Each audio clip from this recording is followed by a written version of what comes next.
is headed to change location.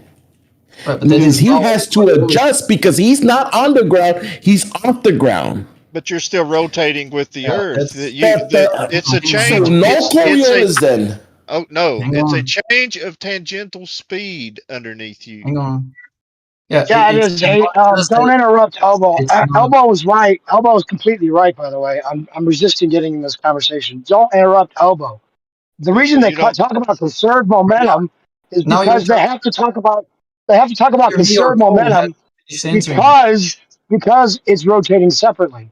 But if you change your tangential gradient, because of the tangential gradient, you would never be in sync. That's why they have to talk about conserved momentum. I'm sick, so I can't talk. But don't let them conflate changing direction and to catch up to where you're supposed to go with the winds. Just take the path away. A joyriding pilot can fly wherever he wants, land wherever he wants. Yes, he can. Hey, what's your point? But anyway, yeah, the point is he's not following a ground path. Hold on. No, you're asking me what my point is, and I'm going to say it and leave.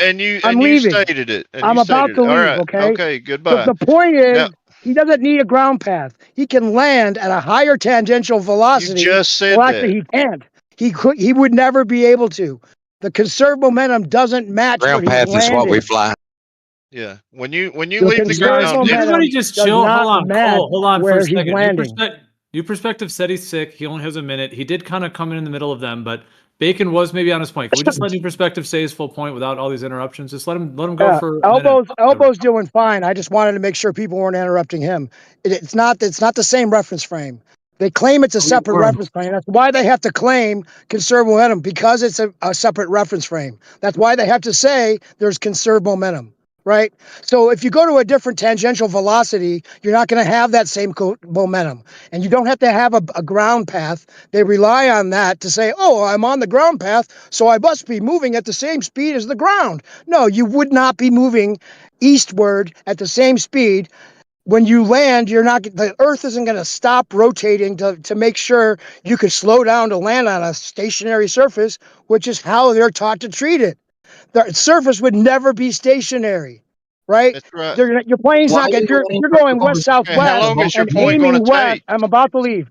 When you're aiming west and flying west southwest, you can't have the plane moving backwards with the rotation of the Earth, so the pilot can treat it as stationary. That's it. It's over. There's no way for the Earth to stop moving so you can treat it as stationary. No way. The Earth keeps moving at a higher tangential velocity than the one you took off from. It's over. Exactly. That's called Coriolis. That's what you correct for. Why the hell?